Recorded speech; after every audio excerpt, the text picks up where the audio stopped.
There was a poll that went out talking about how Jokic is the #1 player in the league. And even though Jokic is a top talent, I don't think this is a guy that should be winning a third MVP. I don't believe that the Nuggets are a legitimate team when it comes to playoff contention. Obviously, they're going to be there. They're going to be a really high seed.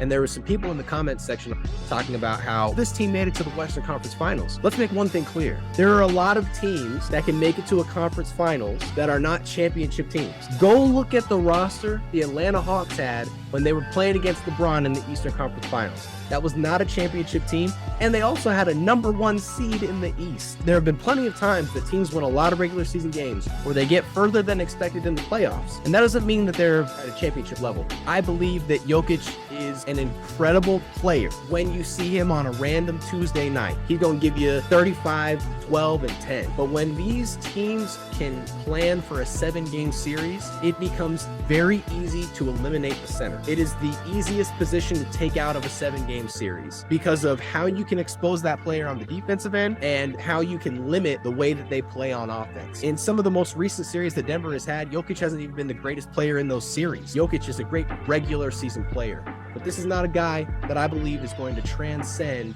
and take his team to the finals or win a championship. And you don't think those pieces of Jamal Murray and almost all-star Aaron Gordon are enough to help him get far enough? No, I don't. If you're going to allocate that much cap space to a guy like Jokic, and that's someone that can be eliminated in the playoffs, that's a major amount of money that's not giving you the level of impact that somebody like Giannis is, who you cannot eliminate from a game. Same with a guy like Steph. Look at Steph last season. So where the lion's share of cap space is going, when you can't stop those players, that's when you get to see greatness unfold. When you can target the player who makes the most money and take him out of a game, that removes you from championship contention.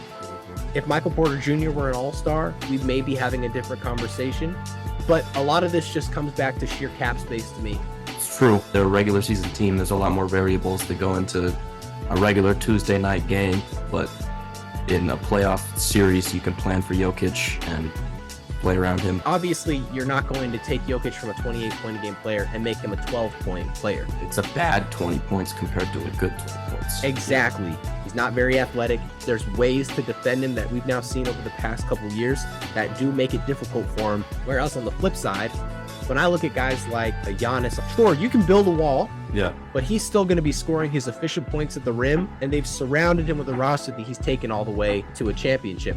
That's a team that's very difficult to stop. In game planning for a series, it's how do we stop Jokic compared to Giannis? It would be how do we contain Giannis? Because great point.